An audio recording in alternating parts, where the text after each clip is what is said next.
So it says, figure one is a graph showing the trajectory of a rugby ball. The height of the ball above the ground, h meters, has been plotted against the horizontal distance, x meters, measured from the point where the ball was kicked. The ball travels on the vertical plane. The ball reaches a maximum height of 12 meters and hits the ground at a point 40 meters from where it is kicked. Find a quadratic model linking h with x that models this situation. So this one, what do we do? Okay, now we're saying that this is a quadratic, right? Now, they've told us that it hits a point which is 40 meters from the ground. So that tells me that this horizontal distance right here is 40, right? Which implies that this value right here would be what, guys? What does that imply about that value of x there?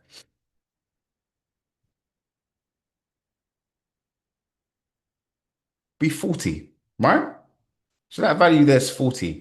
Now, when they say we want a quadratic equation, they actually want the quadratic equation that models this, what the actual values are. Okay. Now, there's a couple ways to do that, right? Now, I'm going to say I'm going to call it h of x. Let's just say h of x is equal to ax squared plus bx plus c. Do we agree that every single quadratic can be written in that form?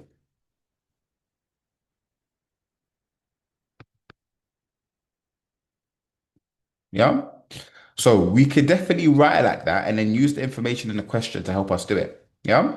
Now, another way you could think about it is by factors. So, for example, guys, let's say I had a quadratic, for example, like this. Let's say I had, I don't know, x plus 1 and x plus 4, for example.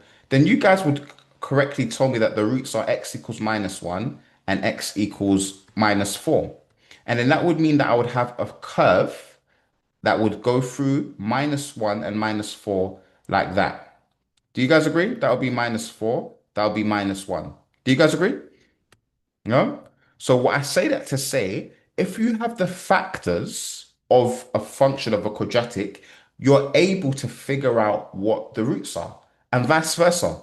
If you have the roots of a quadratic, let's just say I had that there, then do you guys agree that whatever this function is, right, it would have to have two brackets that look like this: x plus 4, x plus 1. Do you guys get what I'm trying to say?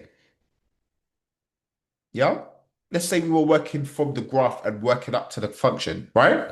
Now, you got to be careful here because this is not the only type of quadratic function that will have those two roots, right? I could have a graph that has the same two roots, but is a bit flatter. It goes through minus 4, it goes through minus 1, but it's a bit flatter, right? I could also have a quadratic function that goes through those same two roots, right? But are much steeper. But can you see that each of these, they still go through those routes? Do you guys agree with that? And do you guys get what I'm saying? Yeah, this is super. Is everybody happy with that? How do we differentiate between these? Right? No pun intended. Why is that? Why are they different? Anybody know? Or what makes them different?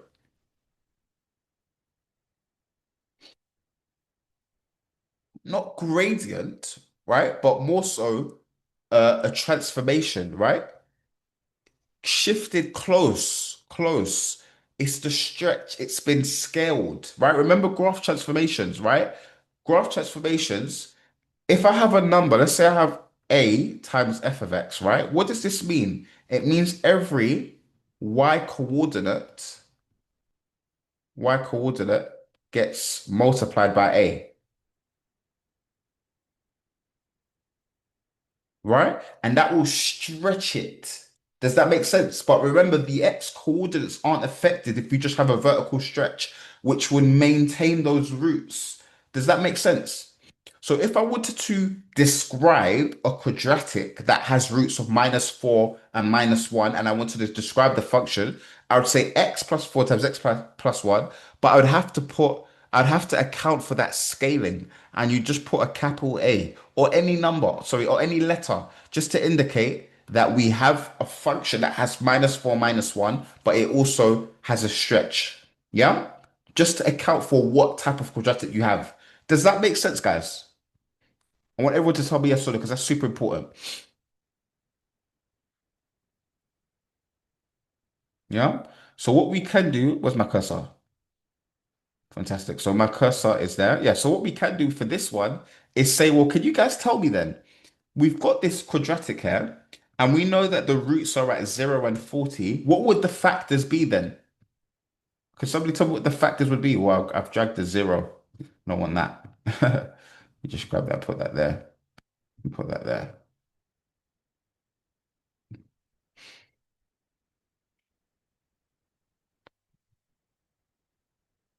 Well, one of them is x equals 0, and one of them is x equals 40.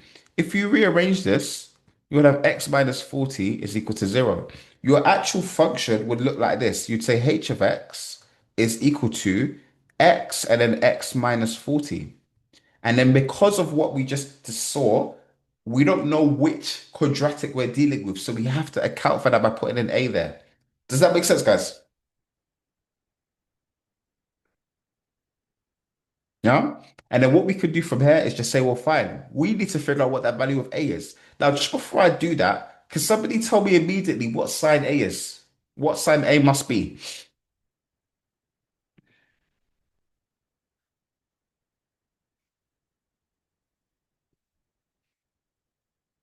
A must be negative, right? The graph goes like that, right? It doesn't go like this. It goes like that. A must be negative. So when we're doing this, we know that we should expect to get a negative answer, okay? Now, how do we figure out what A is? Well, did they give us a bit of information? The ball travels in the vertical plane.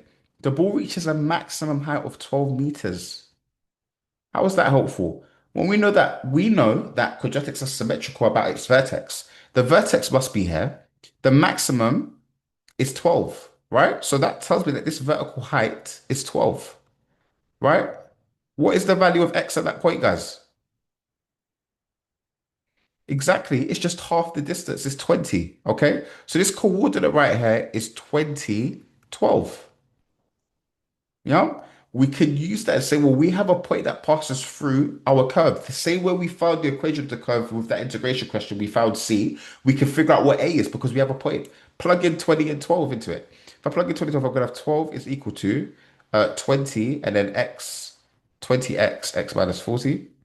Sorry, I put the wrong thing in. A, and then you're going to plug in the 20 there. I was thinking, why have I still got X? Like that. Yeah. So then doing that, what we're gonna have? We're gonna have 12 is equal to A times, that's gonna be 20 times minus 20. So therefore 12 is equal to minus 400A. So therefore 12 over minus 400 is equal to A. So therefore A is just equal to 12 divided by 4 is 3. So it'd be negative 3 over minus 100. Does that make sense, guys?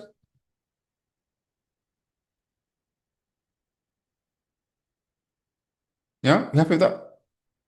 So therefore, your answer is literally just going to be h of x, or they used h because it doesn't actually matter, but I'll use h. It's going to equal minus 3 over 100 and then x minus 40.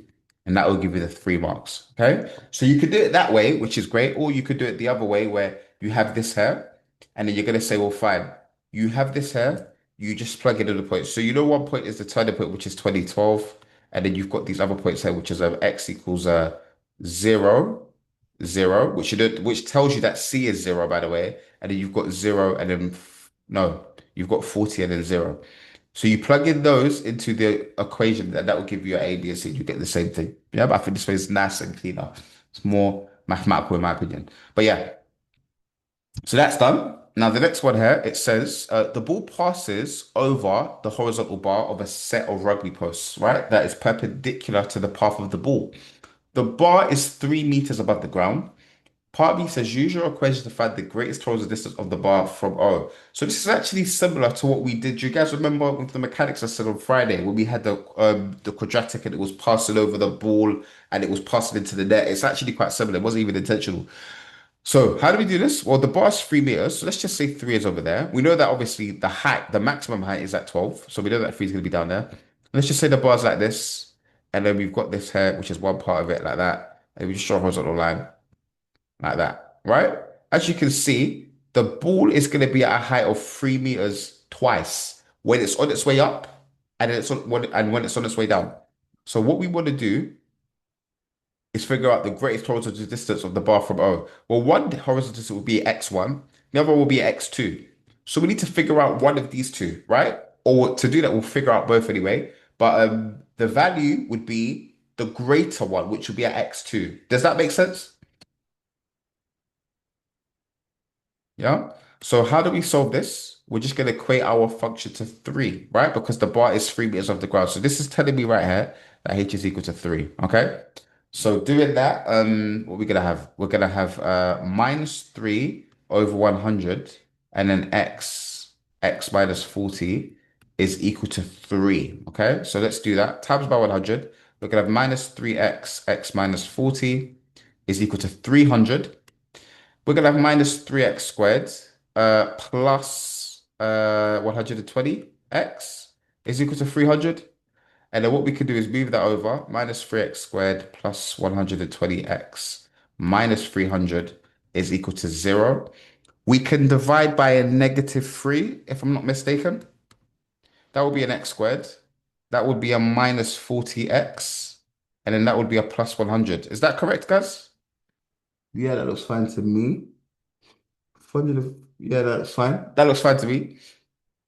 So then now what we can do is just plug this in, right? I think it's not going to factor. Factors of 100, 20, it could, 25, I don't know. Is we can use the calculator. So let's get the calculator up and then let's go to exit or menu. And then we're gonna go to equation errors in it, if I'm not mistaken. And then we're gonna go to polynomial, which is F2. We want the second degree. Let's plug in our coefficients 1 for A, minus 40 for B, and 100 for C. So we get these, right? This is in third form. So x is equal to 37.3, blah, blah, blah. And x is equal to 2.67, 2.67. So they want the greatest horizontal distance. So this one has to be the shorter one, 2.67. And this has to be the greater one, 37.3, blah, blah, blah. What is the actual value though? How do I check it again? Do I click equals or do I click, is it option? There should be a way to view the actual number. Or I press SD. Ah, there we go. 37.32. What degree? They haven't said, so just put it to three significant figures or one decimal place. 37.3. Yeah? So the answer is 37.3 meters. That is our answer there. Does that make sense, guys? Happy with that? Yeah, good stuff. Now, next one, it says give one limitation of the model. So as I was saying, it's very similar to what we did in the mechanics lesson on Friday, right? So one limitation of the model, remember, you're just gonna get loads, right? You can use when you do a lot more mechanics as well. It's just say if the ground is horizontal, right? Could be bumpy. The ball needs to be kicked from the ground. The ball is modeled as a particle. The horizontal bar needs to be modeled as a line. There is no wind or air resistance, which I saw a lot of you put. There's no spin on the ball. Obstacles as well. There could be trajectory of the ball's path parabola, so on and so forth, right? These are all limitations of the model. Yeah. Is the ball going to be a perfect parabola when you kick it? Well, mine will, because I'm good at football. But you guys get the picture. Yeah. Happy with that? Yeah. Good stuff. Brilliant. Fantastic. So that's done.